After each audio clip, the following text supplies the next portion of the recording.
I'm going to be reading How the Grinch Stole Christmas by Dr. Seuss. It was published by Random House Incorporated in New York in 1957. There we go. Every Who down in Whoville liked Christmas a lot. But the Grinch, who lived just north of Whoville, did not. The Grinch hated Christmas, the whole Christmas season. Now, please don't ask why. No one quite knows the reason. It could be his head wasn't screwed on just right. It could be, perhaps, that his shoes were too tight. But I think that the most likely reason of all may have been that his heart was 2 sizes too small. But, whatever the reason, his heart or his shoes, he stood there on Christmas Eve, hating the Whos, staring down from his cave with a sour, grinchy frown at the warm-lighted windows below in their town, for he knew every Who down in Whoville beneath was busy now hanging a mistletoe wreath. And they're hanging their stockings, he snarled with a sneer. Tomorrow is Christmas, it's practically here. Then he growled with his Grinch fingers nervously drumming, I must find some way to stop Christmas from coming, for tomorrow, he knew, all the Who girls and boys would wake up bright and early. They'd rush for their toys, and then, oh the noise, noise, noise. That's the one thing he hated, the noise.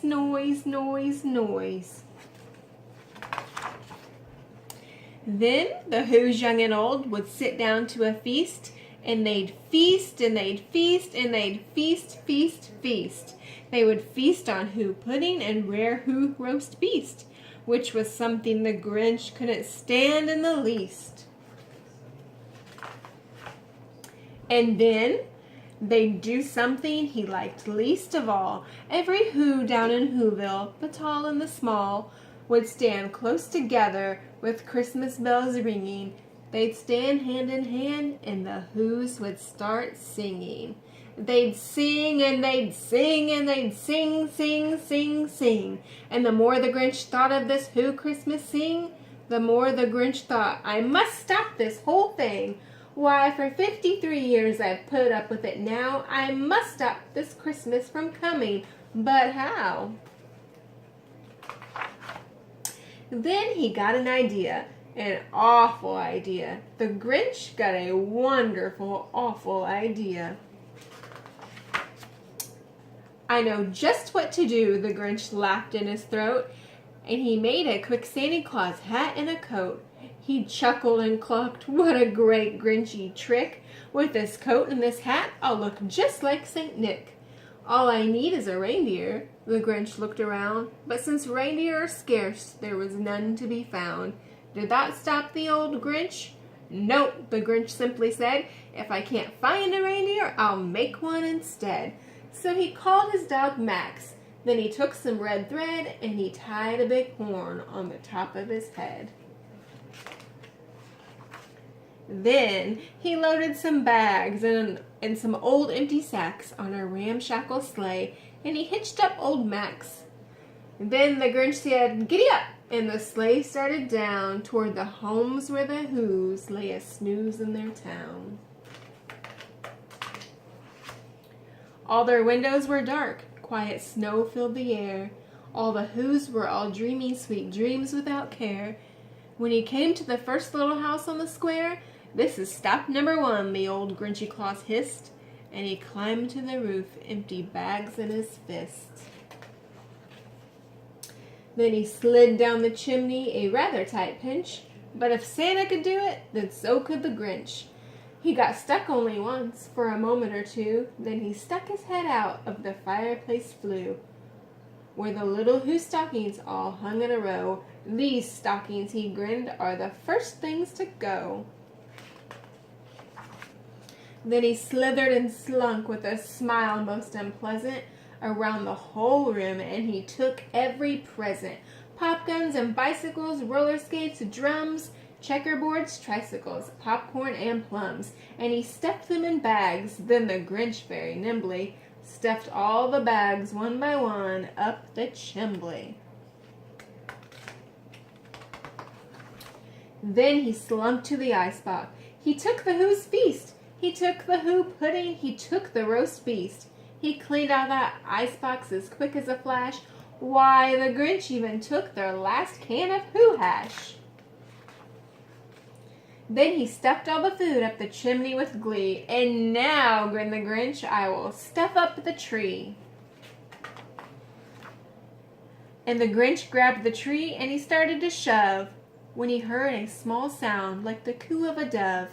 He turned around fast and saw a small Who, little Cindy Lou who was not more than 2. The Grinch had been caught by this tiny Who daughter who'd got out of bed for a cup of cold water. She stared at the Grinch and said, "Santa Claus, why? Why are you taking our Christmas tree? Why?"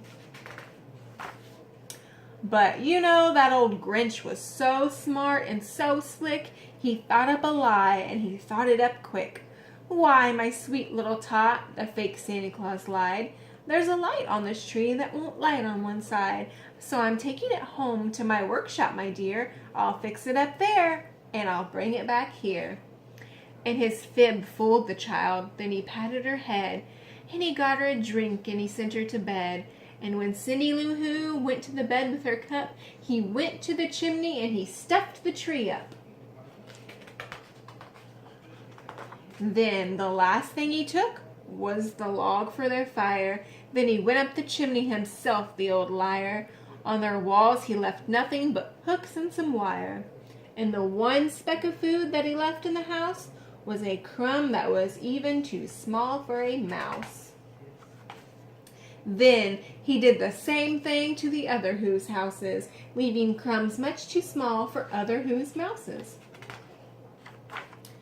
It was 1/4 dawn, all the Who's still abed, all the Who's still a-snooze when he packed up his sled, packed it up with their presents, the ribbons, the wrappings, the tags and the tinsel, the trimmings, the trappings. 3,000 feet up the side of Mount Crumpet, he rode with his load to the tip-top to dump it. "Pooh-hoo to the Who's," he was grinchiously humming. "They're finding out now that no Christmas is coming. They're just waking up. I know just what they'll do. Their mouths will hang open a minute or two. Then the Who's down in Whoville will all cry, 'Boo-hoo!'" "That's a noise," grinned the Grinch, "that I simply must hear." So he paused, and the Grinch put a hand to his ear. And he did hear a sound rising over the snow. It started in low, then it started to grow. But the sound wasn't sad.